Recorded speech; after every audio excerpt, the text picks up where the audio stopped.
Magandang umaga po at welcome po sa ating programa, My Morning Mana with Pastor OG. Ang awitin po na inyong narinig is I Need Thee ni Jadon Lavic sa kanyang album na Roots Run Deep. So wala pong pagtatagal ay buksan po natin ang ating mga Biblia sa aklat po ng Juan, Kapitulo 14, versikulo 1 hanggang 6, John chapter 14 verse 1 to 6. Ito po ang pagkasabi sa ating salin: huwag kayong mabalisa, manalig kayo sa Diyos at manalig din kayo sa akin. Sa bahay ng aking ama ay maraming silid. Kung hindi gayon, sinasabi ko na sana sa inyo. At paroroon ako upang ipaghanda ko kayo ng matitirhan.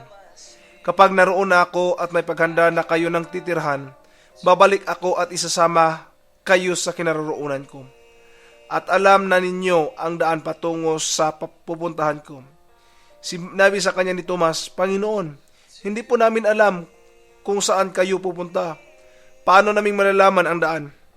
Sumagot si Jesus, Ako ang daan, ang katotohanan at ang buhay.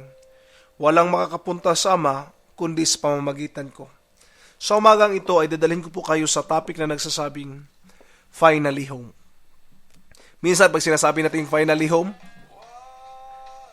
kamatayan agad yung iniisip natin, no? Death. But actually, it's not just about death. It's about meeting the Lord on the other end of this life.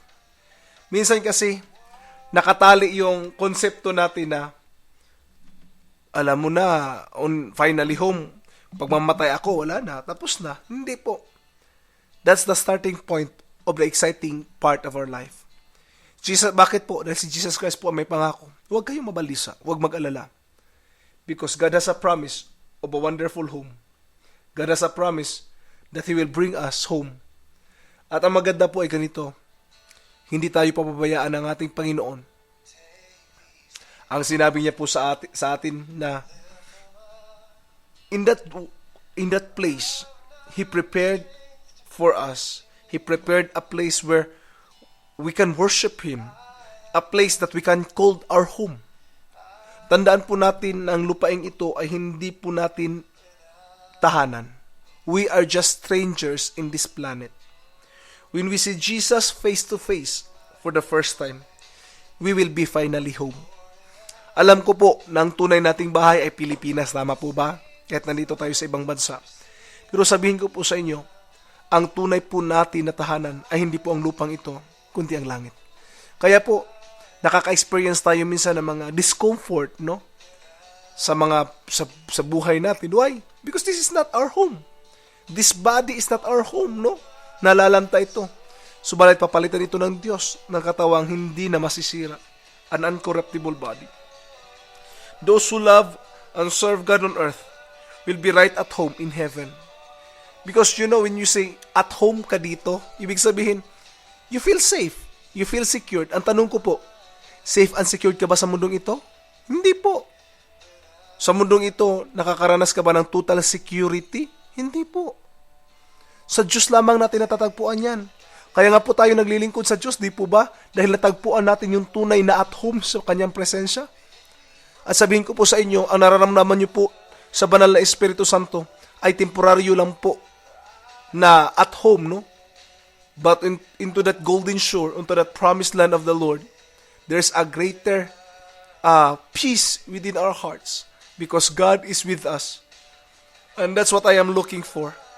The day will come, He will meet us, and this is my challenge.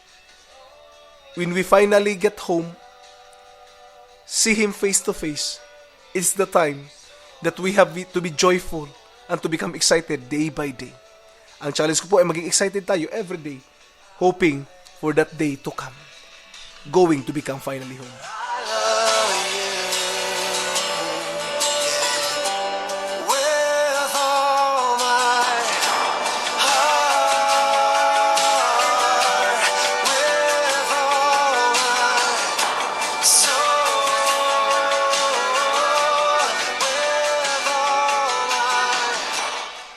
Minsan pa pong nagbabalik ang inyong lingkod, Pastor OG. Ang awitin po ninyong narinig is Nothing Without You ni Bibo Norman sa kanyang album na Try. dito po tayo ngayon sa ating biblical truth na gusto ko pong ibahagi sa inyo. Una po is, seeing God face to face is what I dream. Seeing that golden shore He had promised for us. I know na marami tayong mga pinapangarap sa buhay, but one of my dream is to see God face to face and to be with Him on that eternal shore. Kasama ang aking asawa, kasama ang aking anak, kasama ang mga tao na naging bahagi ng buhay ko. Into that wonderful shore, I can see Him face to face. And I know that He will fulfill His plan in due time. Another point, this is not our home.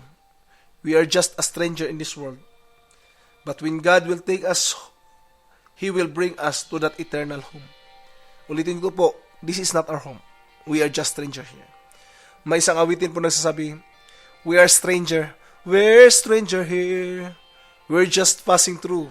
No? Dumadaan lang tayo sa mundong ito. Hindi talaga natin ito tahanan. Kahit yung bahay natin, iniisip natin tahanan natin, but actually, it's not our home. Our real home is in heaven. Because we are spirit being. We are spirit being.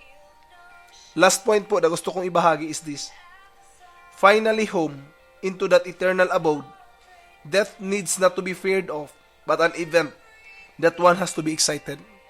Marami mga taong takot mamatay. Hindi ko alam kung bakit sila takot mamatay. Ang iba siguro dahil merong maraming inaalala. Ang iba takot mamatay dahil wala pang naipon o mapapabayaan ang mga anak. No? Marami silang kinatatakot. Pero isa siguro sa mga kinatatakot ng iba, paano kung mamatay ako at pagharap ko sa Panginoon, hindi pa ako handa. Yun yung nakakatakot. No? When you are not ready to face the Lord, yan po ang nakakatakot. But if we are ready to meet Him, our heart is pure, we are living the lifestyle that God wants us to live, wala tayong ikakatakot. Bakit? We know for sure that we will meet Him into that eternal shore. Church, ang kamatayan ay hindi dapat ikatakot. Yan yung bagay na dapat tayong ma-excited. Bakit? Because we will see God face to face. Kaya po, napakaganda po ang promise ng death. Kasabi ni Jesus Christ, for Jesus Christ, sabi ng Bible, Jesus Christ conquered every enemy, and the last enemy is death. Nakonquer na po ni Jesus Christ ang kamatayan. Kaya po tayo ay mamamatay sa laman, pero yung espiritu at ang ating kaluluwa ay hindi po. Tayo po ay haharap sa Diyos. Tayo po ay makakatanggap ng reward ayon sa kanyang mga pangako. So I hope we will be excited to say, Lord, I want to go home with you. I want to be with you. Church of God, ayaw ko na tumira sa mundong ito. Mainit, malamig, hindi tama ang klima, mga tao, ganito, ganyan.